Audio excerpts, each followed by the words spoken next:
everybody, happy Monday. Hope everybody's having a great start to their week. Today we'll discuss, of course, the topic about Russia vs. US.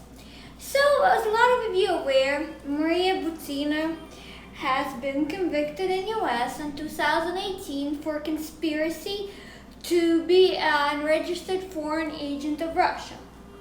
And she was arrested originally in 2018. She was convicted in 2018 as well. She spent 467 days in jail.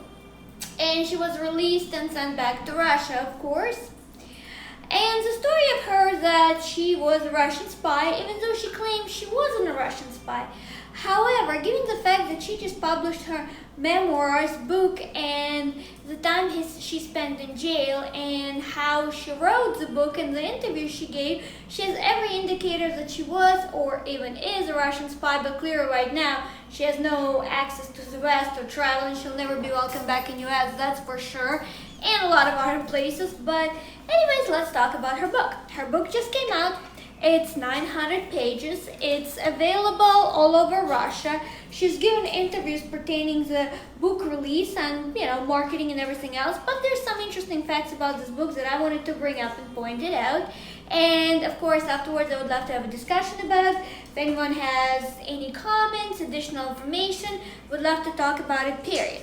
So her book has a couple of parts to it, which include Washington, Alexandria, and Florida.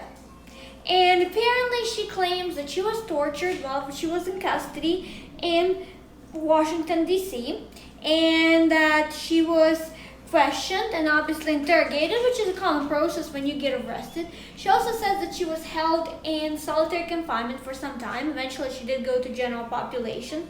She claims that people would not allow her to sleep, and every hour they would wake her up, etc., etc. However, that's not really certain what that's about. The only thing I can think of that it could possibly happen is possibly if she was on suicide watch or anything like that, because I know professionally when I had dealings and litigations, there was people who had to spend time in protective custody because of that, so they would not be able to be interviewed, etc.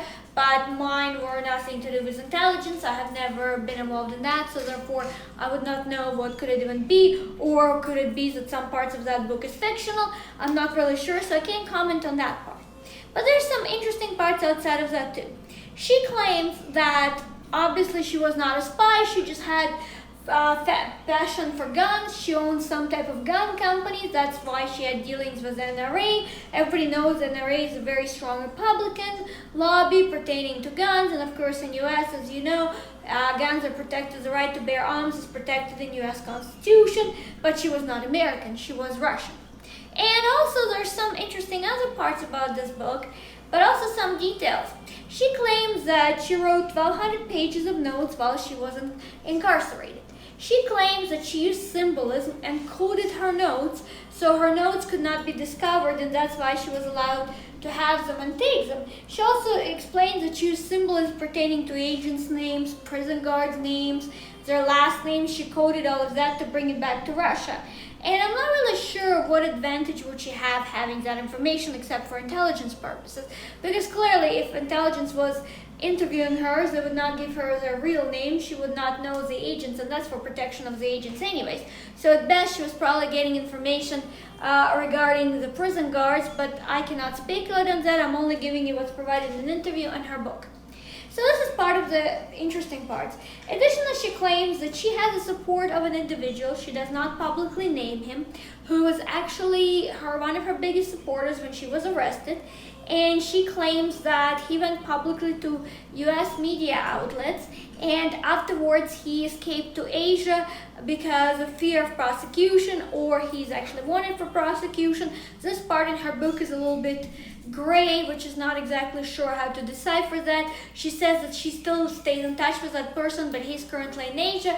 So what it gives me, obviously, if she would say he's in Asia, that means he would be on another continent, because if he's hiding from authorities or whatever the allegation or implication in her book must be, and she would actually say the continent, that would not, and she's not that foolish, given that she would use symbolism to write her diary notes in jail, that she would actually give his direct continent and location. So, and she says she still communicates with him. So clearly that person would probably be, for example, even in Africa, because obviously you would say something obvious.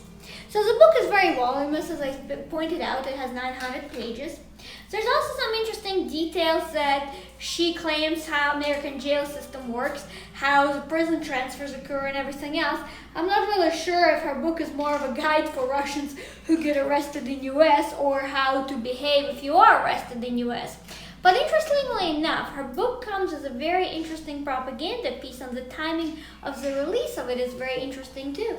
Because starting January 1st, and I have done a video a few days ago about this, which I'll post a link to underneath this video, Russia will have a new law kicking in regards to the definition of being a foreign agent for individuals.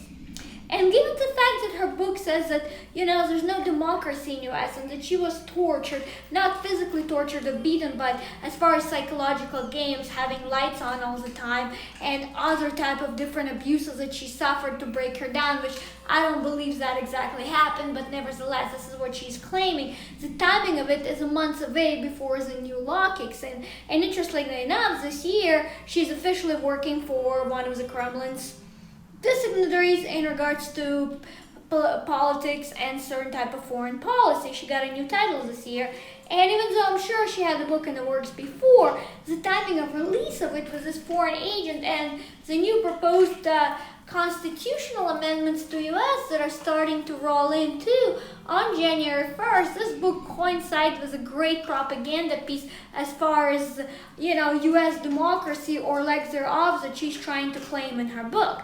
Of course, there's a lot of personal details and a lot of how, obviously, from her viewpoint, how she got arrested and how it was unfair and how she was just a pillar, just was purely interested in guns, but was very close to a lot of different key players in the Republican Party, and yet she was just an innocent bystander, yet she never registered, yet she just had aspirations personally, specifically to guns. Of course, that's just a lot of information and a lot of that doesn't happen that way.